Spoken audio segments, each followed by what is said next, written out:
So, good evening. Thanks so much for joining us for this very special Friends at Home event. We are delighted to welcome our docent for this evening, Avril Angevine, and my name is Marcia Holm. I am with the Friends of the Alameda Library here in Alameda, California. Before we get started, I want to review a few technical details. This is a live webinar and it will be recorded this evening thanks to Avril. The audio for the audience is muted and the video is turned off so that the only thing you're going to be seeing this evening will be, of course, our speaker, the presentation, and occasionally I'll pop up on your screen. Please use the chat to introduce yourself and ask any questions. Now, we are monitoring the chat and we ask that you retain an aura of respect throughout. So before I turn it over to Avril, I want to tell you a little bit about the Friends of the Alameda Free Public Library. We celebrated our 50th anniversary last year, 2024. Of course, we're a nonprofit organization that raises funds and advocates for our outstanding public library here in Alameda. The Friends at Home events provide an opportunity to connect with you and share common experiences. And thanks to our supporters for their ongoing donations so that we can continue to honor our commitments to the library and to support Friends at Home events. We ask you to, of course, consider a donation if you enjoy these events, okay, in any amount that's comfortable for you via our website at alamedafriends.com, or you can use the link that you see later on in the chat.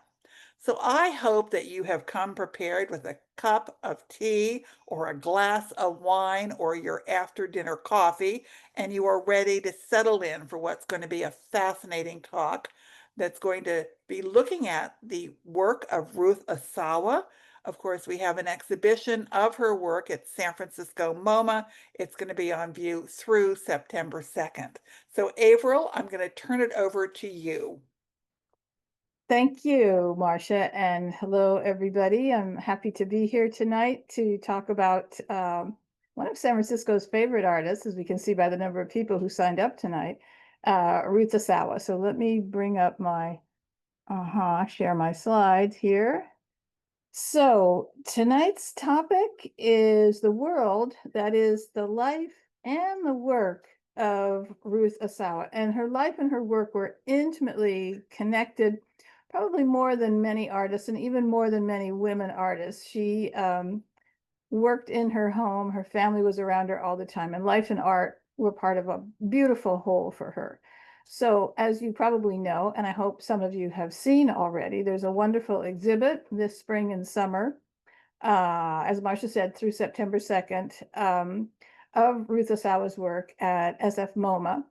It's going after that to MoMA, New York, and then to the Guggenheim in Bilbao, Spain. So this is really the first international retrospective devoted to Asawa.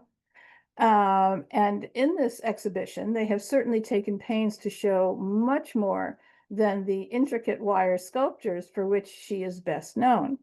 So the exhibit will also feature drawings, prints, design paintings, design objects, and archival material. So if you're looking carefully, you can see a self-portrait there on the left, but on the right, that is her son, Paul, I believe, in a patterned blanket. It's quite an intense work. So materials like this, the exhibition will also explore how her longtime Noe Valley home and garden inspired her. And we'll have kind of a setup here in one of the galleries at SF MoMA. The family's 9-foot tall carved redwood doors will be there, opening up into the gallery. And the exhibit will also highlight her numerous public sculpture commissions, like this one, which is a memorial to Japanese internment. This is in San Jose. There she is with her granddaughter. This one in Japantown. Her numerous public sculpture commissions, and of course, her lifelong commitment to arts education and advocacy. Now, the exhibition caps a wave of renewed interest in Asawa, who died in 2013. Now, of course, she has always been well known and respected in San Francisco. Her wire sculptures are proudly prominent in all our local museums, especially at the De Young, which has a group of 15 of them that were donated by Asawa herself as really nice examples of her work. But the usual combination of sexism, racism, plus undoubted East Coast snobbery really relegated Ruth Asawa to a local phenomenon without any New York representation from the 50s until David Zwirner took her up in 2017. Now, the idea that a woman artist would not be given her due until she's either in her 80s or dead is not unusual. It has happened to many people, including Ruth's great friend Imogen Cunningham, including Alma Thomas. If you don't know Alma Thomas's work, she was an abstract painter of the Washington School, you know, in the 50s, 40s, 50s, first Black woman to have a painting in the White House. And then we have Carmen Herrera, who sold her first painting at age 89. This is not it, but this one of hers you can see when you get off the elevator on the fourth floor at SF MoMA. So these women, you know, they keep on trucking, they keep going, and finally get some recognition later on in life. Now, in Asawa's case, recognition was made more challenging by her chosen form and her materials. So these beautiful, sinuous, organic wire sculptures were derided when she began making them in the 1950s. They were considered craft objects from the dreaded feminine sphere of existence. Some even called them womb-like, and that was not not a good thing. That was not flattery. A 1956 Art News review called her works domestic sculptures in a feminine handiwork mode. She was rejected all 4 times she applied for a Guggenheim Fellowship. Still, her sculptures were recognized early on, even featured here in a photograph by Imogen Cunningham on the cover of Arts and Architecture magazine in 1952. And here they are being used in a spread in Vogue, I think in 1953. Asawa had 3 solo shows in the 1950s in New York, and she exhibited with Constantin Brancusi and with Louise Bourgeois. She was offered contracts to mass produce her airy sculptures as design objects, as they're being used by Vogue here. But to Asawa, they were individually crafted works of art. So we could say that success was looming, and had she had, you know, some breaks, some good representation, and so forth, things might have turned out differently. But she turned her back on all of it. In the early 50s, her children were toddlers at the time, and she decided against meeting the pressing demands of the art market. She had always wanted a large family and an art career. And I have no idea where she would get an idea like that, but that's what she wanted. And she didn't see a problem in combining them.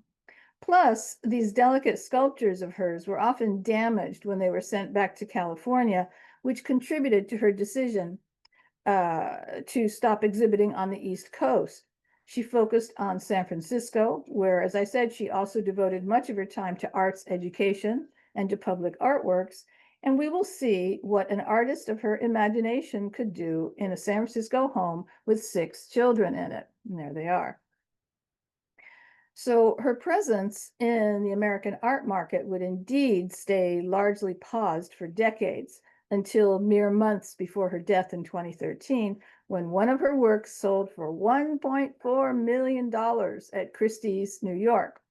Her current auction record is $5.3 million, also set at Christie's, New York in 2020.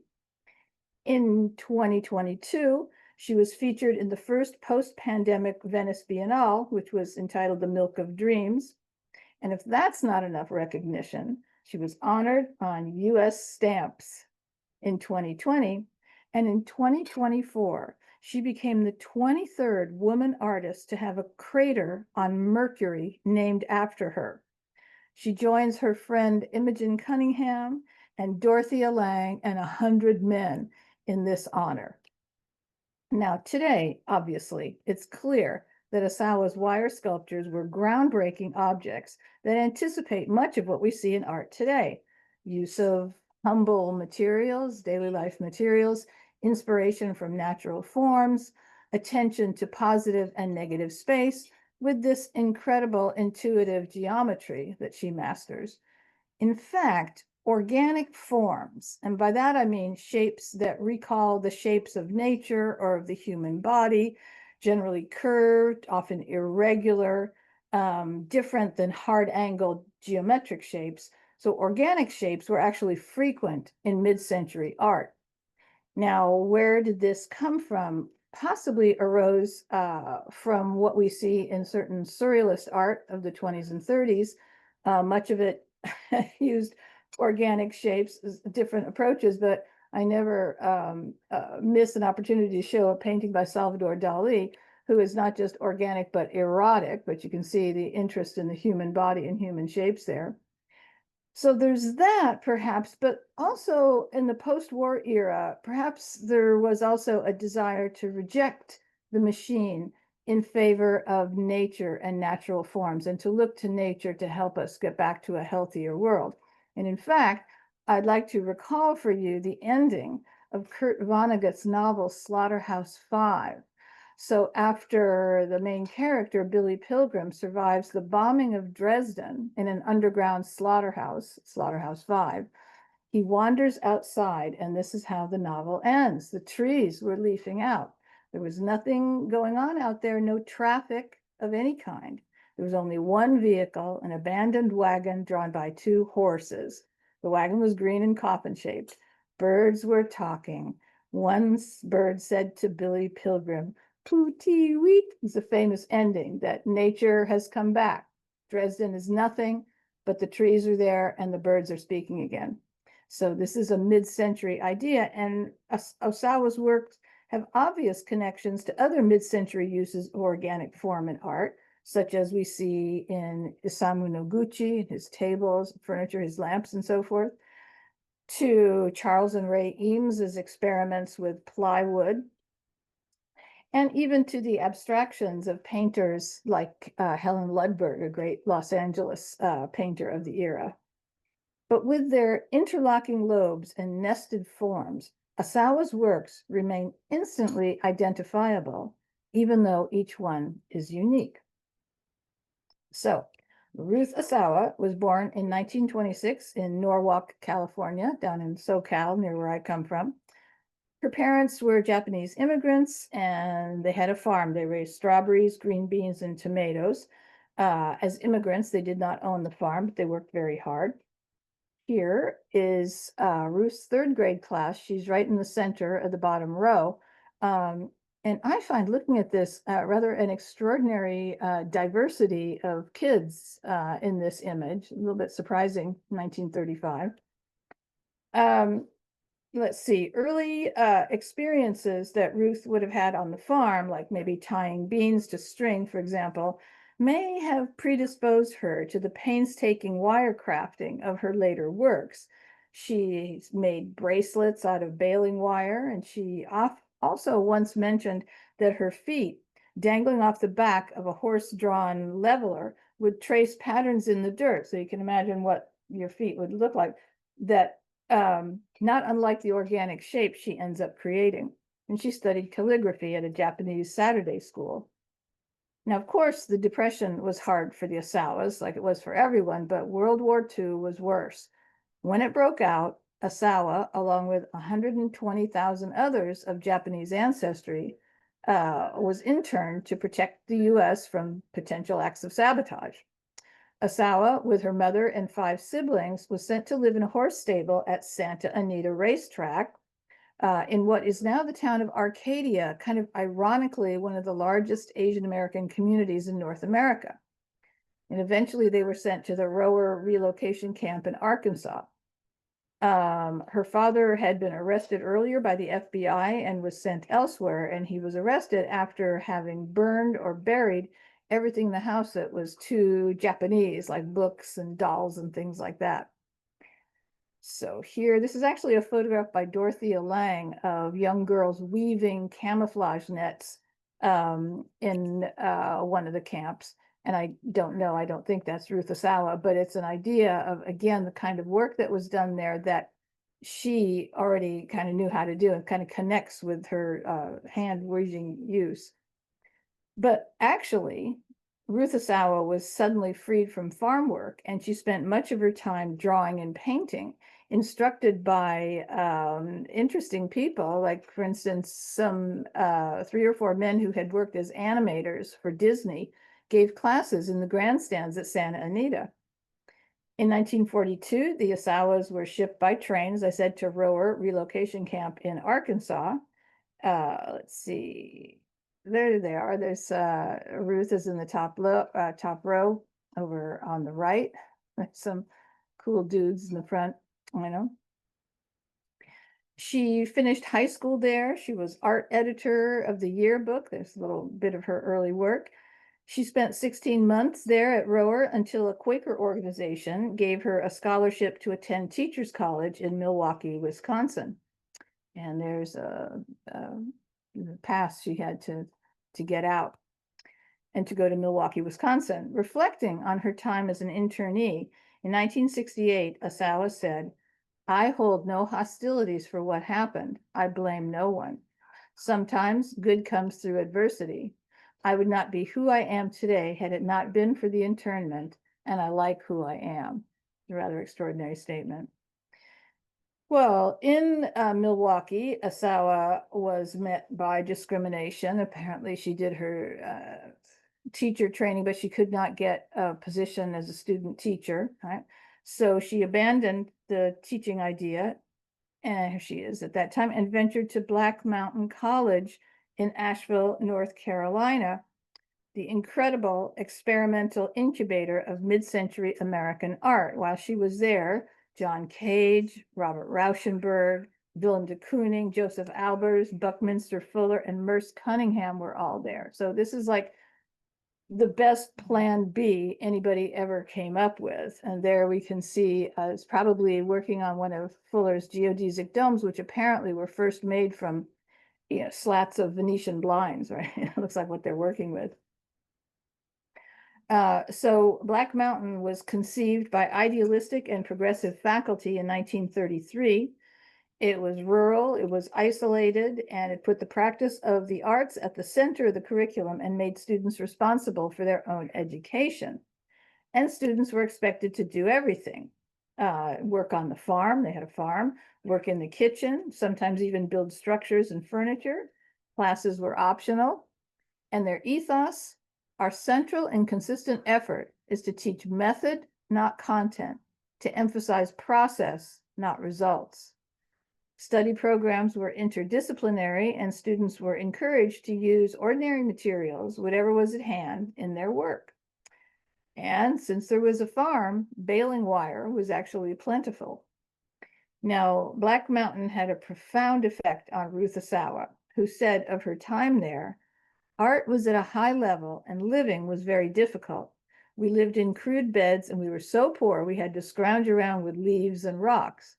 We were forced to go back to natural things rather than having good paper and good materials that we bought. And I think that was very good for us." Black Mountain was a place, Asawa would later say, with no separation between studying, performing the daily chores of living, and creating one's own work.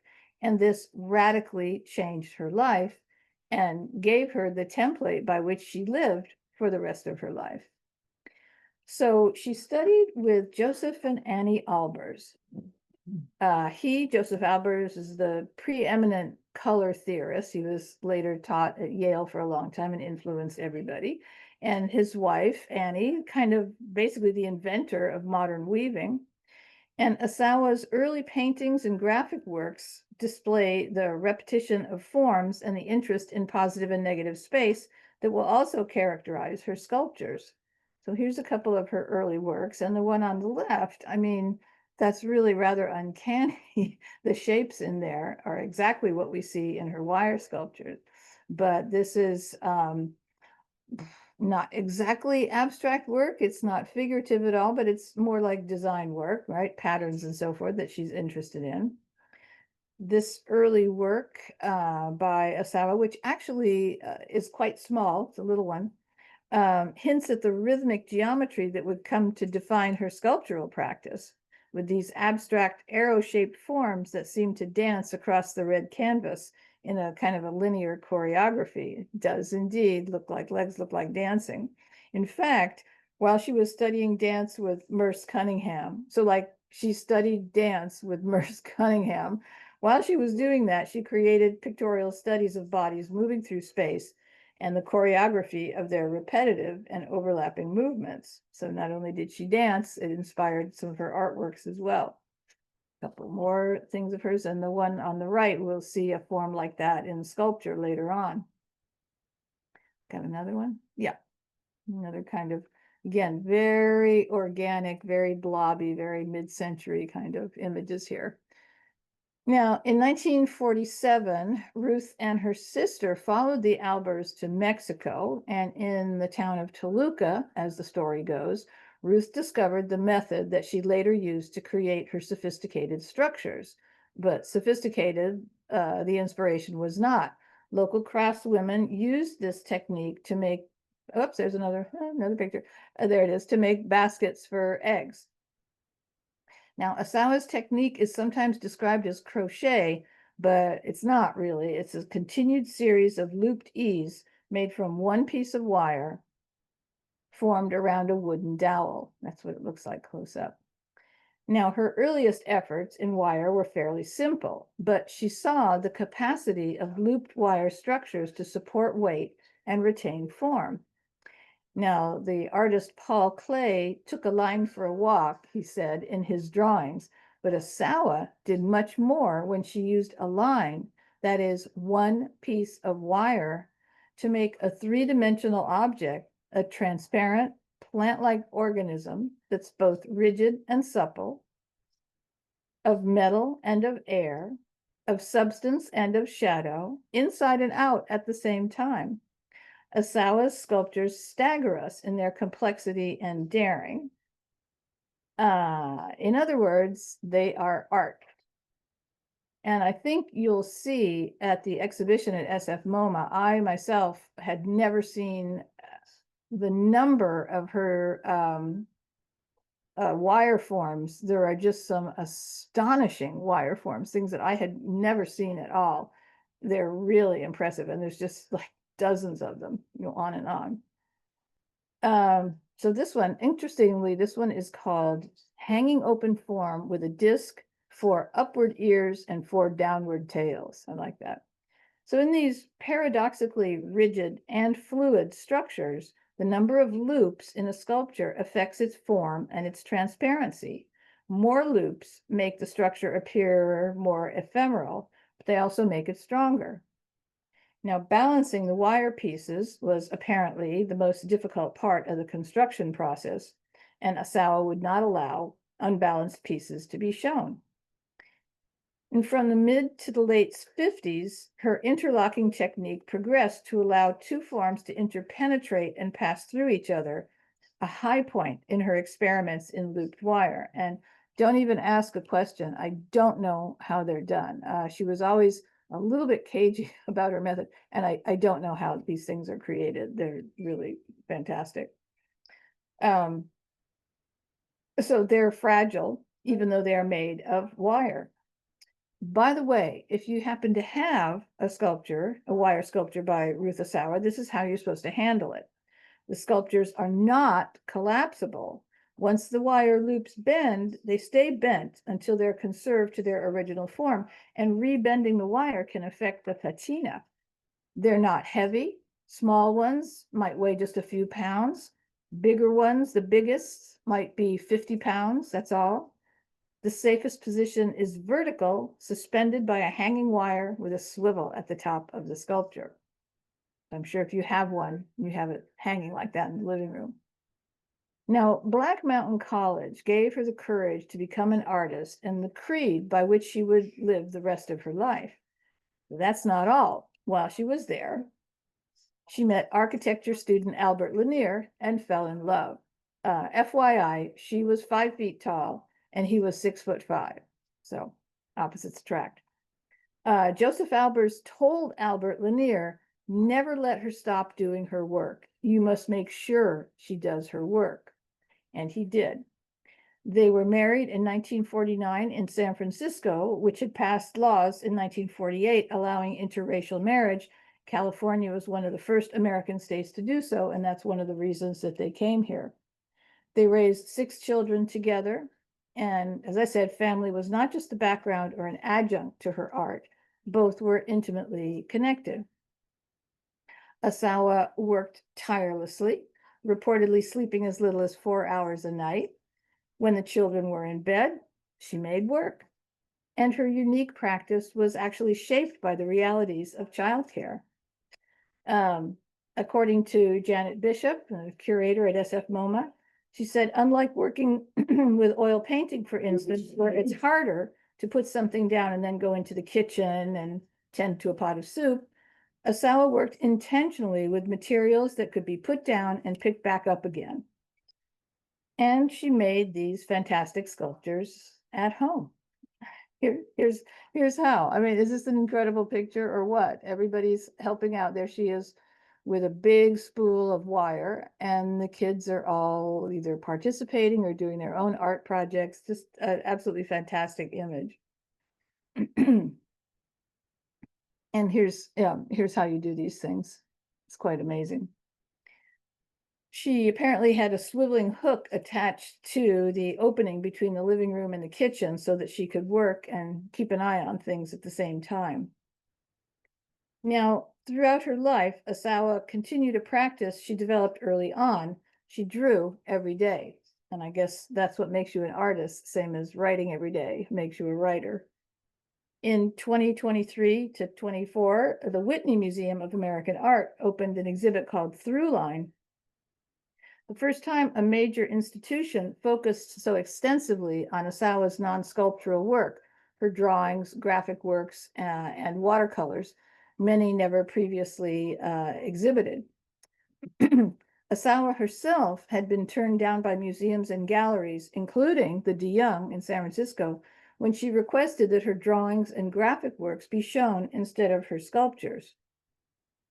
So here are some of her, she did many, many delicate and beautiful flower sketches. This is another repetitive pattern. This is fabric that's stamped with ink. This, if you're old enough, if you're around in the 70s, you'll possibly recognize the image in here as a bentwood rocker, and it's done with a felt pen.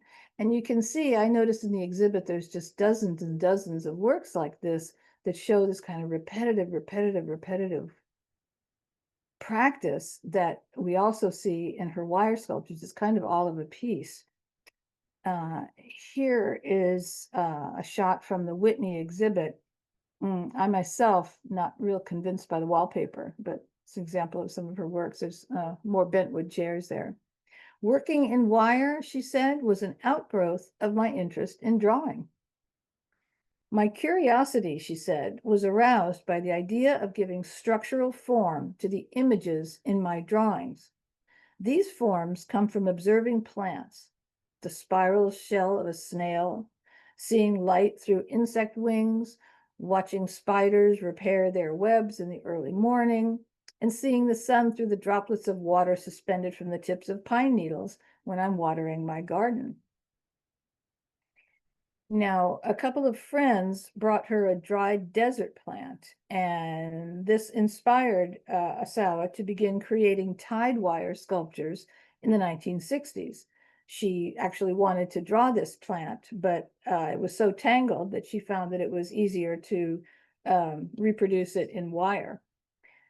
After modeling the shape of the desert plant, she got the idea to make her first tide wire sculptures. And these works, which rank among her most famous, feature star-shaped centers surrounded by outstretched branches. This one's the Oakland Museum. This one's even lovelier, I think. And then she has hanging and standing works like these are reminiscent of trees or shrubs. Now, this one I can tell you how to create it. Here's what you do. To create the stem, you get, I don't know, something from 200 to 1,000 metal wires, which you attach into bundles. And then you just subdivide several times into thin and natural looking branches. It sounds very easy, but I'm sure it's a technical challenge to do that. Her son has said that she frequented dusty warehouses that sold nothing but wire to get her materials. I mean, when I think of wire, I think of picture frame wire or something like this, but no, she created large structures from one piece of wire. So she was working with kind of industrial strength and industrial size quantities of wire. And as her sculptures became more sophisticated, so did her practice, and she began experimenting with different materials and applications, galvanizing or electroplating them, tying her wires, and casting the sculptures. Her electroplated sculptures show her innovative and experimental spirit. Oops, there's some of the trees, which I would love to have. So this one, this coral-like piece, has an interesting story, an interesting genesis. Asawa was looking for a way to clean the sculptures, which began to tarnish and oxidize, also known as rust. She contacted several industrial plating companies in San Francisco, and as she said, one company took pity on me and they were willing to try something new. She saw copper bars in a plating tank that had formed a coarse greenish crust on the surface. And she said, I like that. So she wanted to create this texture for her tied wire sculptures. And she managed it by putting the works in a chemical tank for some months until it generated its distinctive texture and color. And she did cast works as well, like this one. She even began to create more representational and figurative work as well, including a very, very celebrated public commission in San Francisco, her sculpture of nursing mermaids in a fountain in Ghirardelli Square, certainly one of the one of the most popular tourist attractions in town. Everybody brings their visitors to come see this fountain in Ghirardelli Square. Probably many people don't realize that it was done by Ruth Asawa based on a neighbor who was nursing a baby at the time.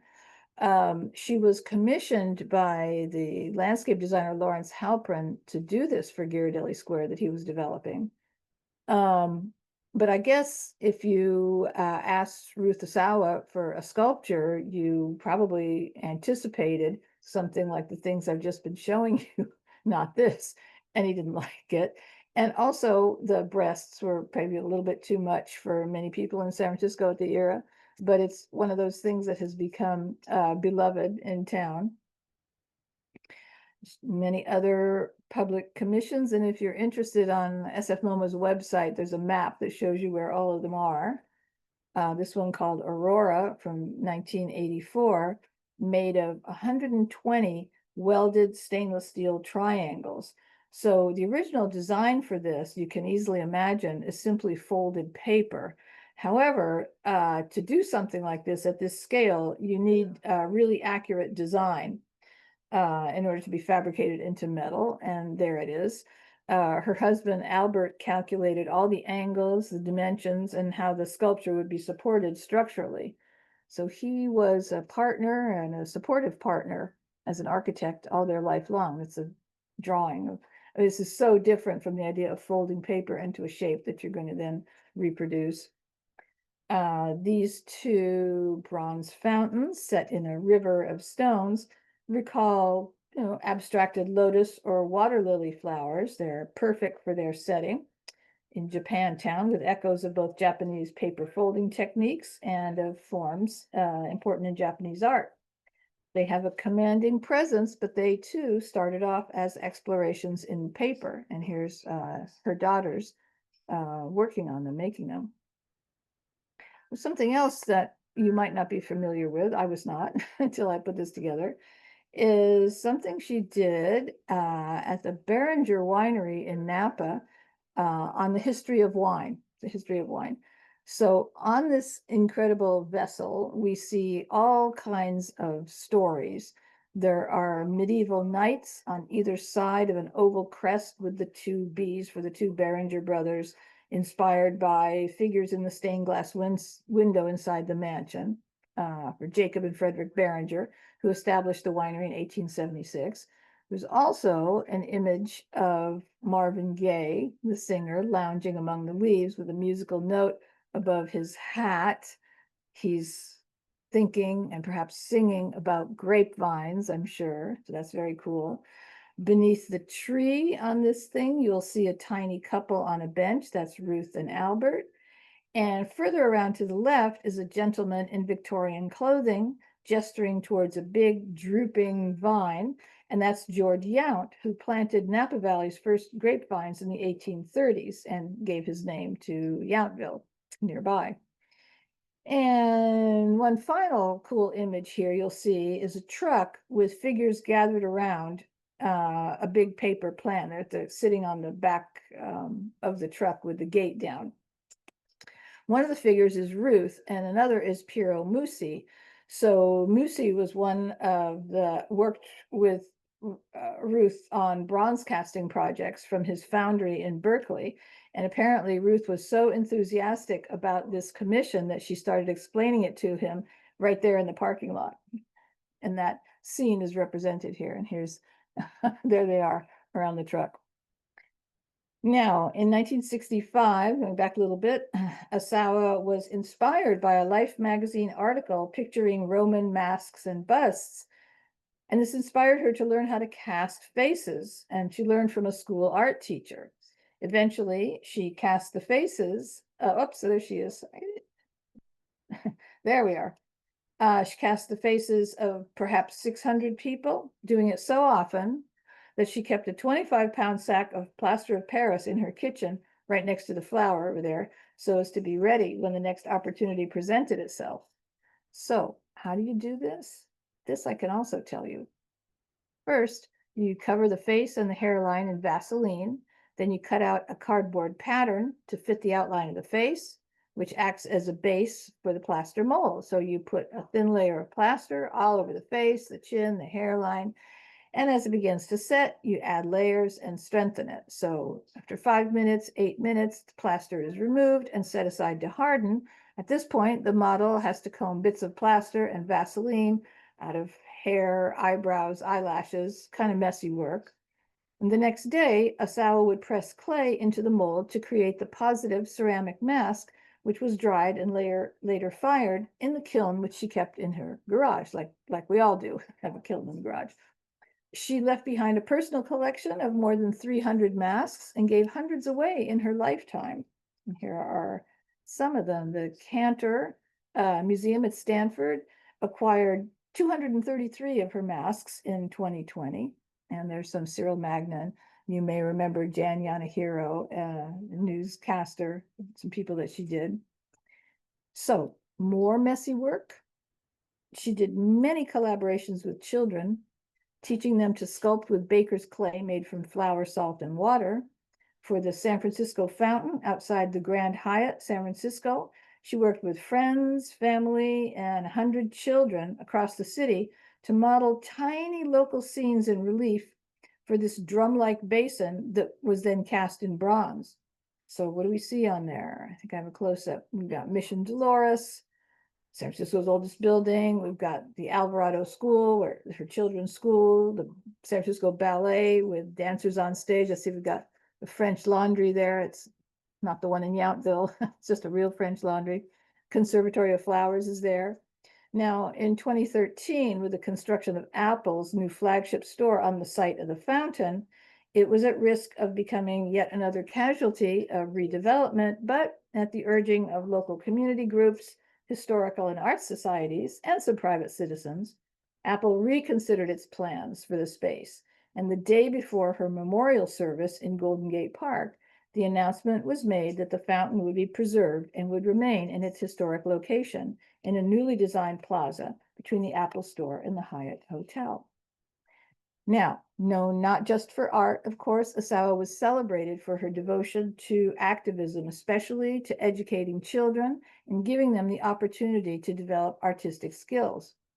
So in 1968, with a friend and fellow parent, she co founded the Grassroots Alvarado Arts Workshop, which originally was just a summer school held in the cafeteria of her kids' elementary school, where they taught weaving and paper mache sculptures using simple everyday materials. But eventually, the workshop expanded to include 50 San Francisco public schools, employing artists, musicians, and gardeners. And she was, of course, a champion. Here she is teaching geometric shapes and what you can do with a milk carton and a pair of scissors, I guess.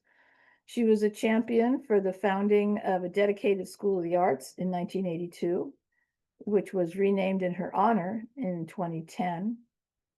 There's a dance class. I think it's interesting that they're using folded paper, perhaps in Ruth's honor there. Now, her last public commission was the Garden of Remembrance at San Francisco State, for which she worked with two landscape designers to create a memorial to recognize Japanese Americans interned during World War II, including 19 San Francisco State students who were forced to withdraw from the institution in 1942 and were detained in internment camps. This was unveiled in 2002. And what she did, as you can see here, she brought boulders, 10 boulders, one from each of the internment camps. And those are placed in the garden with a bronze marker there, honoring the families of the students who were interned. So Asawa died on August 5th, 2013 in San Francisco. Her memorial was held in Golden Gate Park outside the DeYoung Museum, where she spent so much time with her young children, drawing the plane trees. And as a trustee of the museum, she had also worked tirelessly to build community support for the campaign to renovate the museum. Sometimes forget the museum was closed for 10 years for that renovation. Students from the Ruth Asawa School of the Arts performed in her honor. But Asawa received a special send off too, one that aptly reflected her values and her restless spirit. Her son Paul mixed her ashes with those of her husband Albert and their son Adam, and from them he created ceramic works for his siblings. Thus, her earthly matter was not destroyed, but rather transformed until, in the end, Ruth Asawa herself became a work of art. Now, traces of Ruth Asawa are all over San Francisco. For instance, in 2009, she donated her dining table, constructed by Albert, to Bethany Center Affordable Living Community on 21st Street in the Mission. Table, of course, symbolic of social gathering, community, and creativity, formed the start of an arts initiative called Ruth's Table. So, along with this gift came Ruth's wish for the table to serve as a hearth for creativity, and it continues to strive to foster positive change through creative programming and build an environment where participatory arts are integral to life in our community. So, there we have it. And I wonder if anyone has any questions they'd like to ask at this point or comments. Whenever I do this, there's always a few people in the audience who knew Ruth Asawa and have a story about her. So if anybody has any, I would love to hear them. Thank you, Averill, so much for highlighting this very, very special lady. I'm going to ask that you stop sharing your Oh, okay. screen I so will that stop we get a sharing. larger look at you. How great. Okay. Yay. Some questions have come in. Okay. And I know that you said that she believes her work with wire is actually an outgrowth of her drawing, but Mhm. she's asking if maybe the wire was an inspiration for her wire sculptures.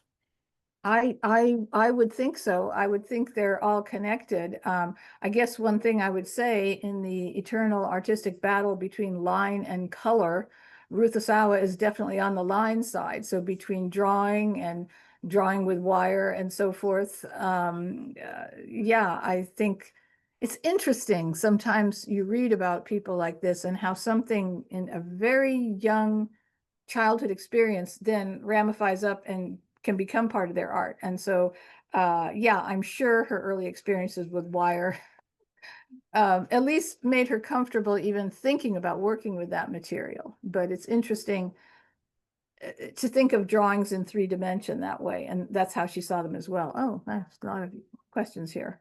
Lots of questions, yes. Um, Harmony wants to know more about her children, where they are, what they're doing now. Are you familiar with that information at all? Not so much. She had 6 children, 2 were adopted. One son, Adam, died, so there's 5 left. Her son Paul is a pretty well-known sculptor, and her 2 daughters are involved in teaching and in art, and also in administering now, her legacy and so forth, her archive, which I mean, I told you can't fold these things up, so they've got to be stored somewhere. A whole lot of what's at the SF MoMA exhibit is a private collection. So, I don't know where they are, but so a lot of the kids are involved in that. And one son lives in the house in Noe Valley still. Oh, okay. I remember when she donated all of those works at the De Young, she said one of the most difficult things was going through her inventory as it was spread throughout her house and selecting exactly which pieces she wanted to represent her work. Yeah, I seem to recall reading that she wanted the best, or at least a really representative group to be at the De Young. Yeah. Yeah. Yeah. So, okay, another question. Mary Ann's asking if there's some correlation. Did Ruth design the Oakland City logo? She sees a correlation between that and some of her wire sculptures. I don't believe so, but yeah, I know what you mean. It goes up and down. Yeah, I know what you mean. It shows the roots as well as the branches. Yeah. Good spotting, but I don't think Yeah. so. And then Jerry wants to have you discuss the fountain at Union Square, the art of the young students illustrating San Francisco neighborhoods. Hmm. Um, are you familiar with the fountain? Well, yeah, I mean, I haven't looked at it in close detail to tell you everything that's on there, but it wasn't all done by children. Lots of adults did it. But she wanted them to be involved, and not just involved, but something it's for San Francisco, right? And so it's got lots of places and things that are representative of San Francisco in there. I suppose some clay sculptures by children were rejected. I imagine didn't make the cut, but yeah, it's an interesting. And then it's cast in bronze. So it's an interesting local phenomenon. It's not the Eiffel Tower, right? It's a very San Francisco thing, which is kind of cool in a way. She is such a San Francisco artist, now becoming national and even an international artist, hopefully. So I was curious personally about the critical response to her work. You mentioned a couple of times that she was largely ignored on the East Yeah. Coast and all, but I was wondering if her work was ever involved in the controversy of fine art versus craft, that Oh, was rampant at the point where she was coming forward. well, yeah. I mean, it's not until really the 60s, the 70s that crafts started to be accepted. I mean, and California is involved in a lot of it. When you think of Peter Volkos, for example, a ceramicist who made ceramics into fine art pieces, not just dishes, but sculptures, statues, dishes that look like sculptures. So weaving, all these kinds of things. And yeah, I mean, I don't know how you could look at one of her pieces and think it was craft rather than art. I mean, it's not like a macrame hanging that I did, right, on hanging on my bedroom door when I was in college. It's not like that. They're incredible forms, very difficult to do and to even understand really looking at them. So why you wouldn't see that right away as art, but it wasn't painting. And in the 50s, as you know, Marcia, it was all about painting and it was all about abstract painting. That was what people were doing. And there was certainly a bias against anything that started to be, in the craft arena, but that changed, right? Art Yeah. just broadened out like crazy.